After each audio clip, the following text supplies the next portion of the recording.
Have you ever wondered a little bit about ChatGPT or large language models and how they might fit into Montessori education?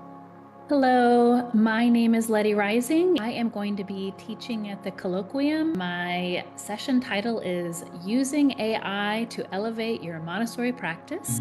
Montessori is a pedagogy that is very hands-on and experiential.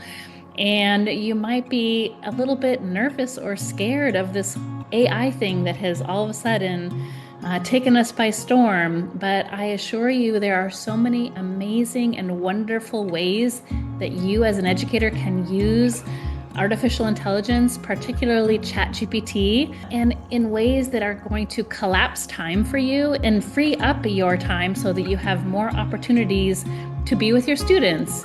And it can help you be creative in the work that you create for your students in terms of sentences for follow-up or creative word problems. It can also just really help you be able to be more efficient in your work in general. Please join me in my session. I'm looking forward to sharing my passion about ChatGPT and large language models with you. You will be learning new things that you never knew before and things that will really help you up-level your Montessori craft.